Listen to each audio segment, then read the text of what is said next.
A rod of length 3 meter has its mass per unit length directly proportional to distance x from its one end. Then its center of gravity from that end will be.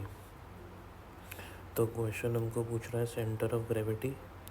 Normal conditions के अंदर centre of gravity और centre of mass same position पे होते हैं, ठीक है। तो जब जैसे हम बात करें कोई शिप अगर पानी में है या कोई ऑब्जेक्ट पानी में है तो उसका सेंटर ऑफ ग्रेविटी और सेंटर ऑफ मास कोइंसाइड नहीं करेंगे। लेकिन क्योंकि इस क्वेश्चन में सेंटर ऑफ मास और सेंटर ऑफ ग्रेविटी कोइंसाइड कर रहे हैं तो हम सेंटर ऑफ मास ही निकाल देंगे, वही सेंटर ऑफ ग्रेविटी की भी पोजीशन होएगी। Now according to question mass per unit length उसको हम लेमडा मान लेते हैं। हम टोटल मास m मान लिया, टोटल लेंथ n मान ली। तो मास पर यूनिट लेंथ जो है वो इसकी डिस्टेंस के प्रोपोर्शनल है, तो lambda is proportional to x हो जाएगा।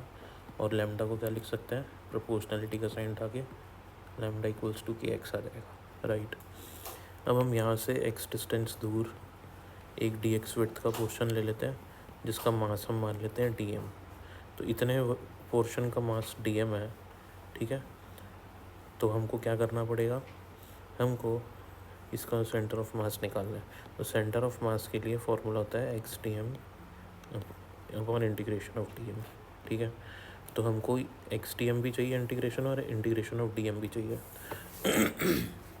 डी एम मतलब इसके मास, इसका मास निकालो फिर उसका इंटीग्रेशन करो।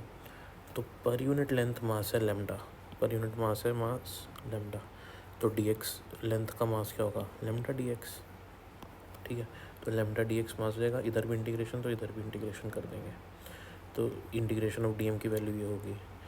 अब हम वैसे वैल्यू सब्स्टिट्यूट कर देते हैं, यहाँ पे आएगा इंटीग्रेशन डी एम का वैल्यू आ जाएगा लेमडा डी एक्स, और इंटीग्रेशन का साइन एक एक्स भी था वो एक्स यहाँ से आ जाएगा, राइट। और ये जो इंटीग्रेशन ऑफ डी एम है इंटीग्रेशन लेमडा डी एक्स से एज इट इज़ आ जाएगा। इंटीग्रेशन की लिमिट्स होंगी 0 से l तक, क्योंकि टोटल लेंथ l है तो 0 से l तक इंटीग्रेशन की लिमिट्स हो जाएंगी। इसको न्यूमरेटर को इंटीग्रेट करेंगे, वैल्यू सब्स्टिट्यूट करके लेमडा की वैल्यू है के एक्स, तो लेमडा की जगह वैल्यू डाल देंगे के एक्स। तो ऊपर आ जाएगा के एक्स स्क्वायर, नीचे आ जाएगा के एक्स डी एक्स। के कॉन्स्टेंट है दोनों में तो बाहर चला जाएगा के से के कैंसिल, एक्स स्क्वायर का इंटीग्रेशन हो जाएगा तुम्हारे पास L cube x cube by 3। Limit substitute करने के बाद ये हो जाएगा L cube by 3।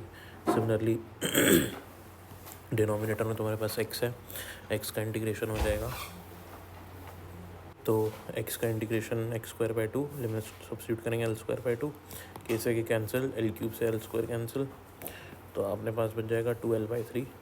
Total length हमको रॉड की दे रखी है 3 मीटर, एल की जगह सब्स्टिट्यूट करेंगे 3 मीटर, आंसर आ जाएगा 2 मीटर।